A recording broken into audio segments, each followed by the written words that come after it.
Hello नमस्ते मसँग चाहिँ नमस्ते। सृष्टि छिन् सृष्टिलाई चाहिँ Mm. सीता सिरियलमा सबैभन्दा मनपर्ने पात्र को होला भन Oh my god! सबभन्दा मनपर्ने पात्र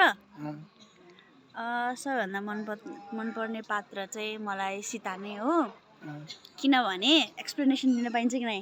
भन न। किनभने जहिले पनि मेरो स्टार्टिङदेखि नै सीता र सृष्टिको कनेक्सन छ नि त, अनि त्यो कनेक्सन भएको कारणले पनि अनि अब सीता चाहिँ नर्मली अरू सिन गर्दाखेरि ऊ रोइरहेको छ भने मलाई अटोमेटिकली त्यो चाहिँ मलाई फिल हुन्छ अगाडि नै मैले जहिले पनि नरुनु भाउजू एकअर्कालाई सपोर्ट गर्ने भएर।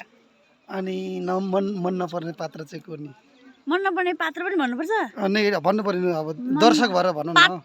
दर्शक भएर मन नपर्ने पात्र त कोही पनि छैन हो त्यस्तो। जगतै मन पर्छ? ए पात्र चाहिँ दाइले दुःख दिएको भएर चाहिँ मन पर्दैन। अब म सृष्टि भएर हेर्दाखेरि चाहिँ दाइले दुःख दिन्छ नि त, त्यही भएर। दर्शक भएर हेर्दाखेरि चाहिँ दर्शक भएर हेर्दाखेरि चाहिँ चेन्ज भइरहेको छ। किन भन्नु न, अब अहिले मेरो दाइले दुःख दिइरहनु भएको छ भने चाहिँ दाइ नराम्रो लाग्यो। अब अहिले रिसेन्टली घनश्यामबाहरूले पनि अब रमेशलाई दुःख दिने अब त्यो गेम खेलिरहनु भएको हुन्छ नि त, गेम खेलेर भएर उनीहरू देखेर पनि मन पर्दैन। अनि के भन्छ त हामीलाई जसले सीता हेर्नुहुन्छ माया गर्नुहुन्छ उहाँहरूलाई के भन्न चाहन्छ? फर्स्टमा चाहिँ सबैजनालाई एकदमै धेरै थ्याङ्क यू। हामी सबैजना नै एकदमै थ्याङ्कफुल छौँ।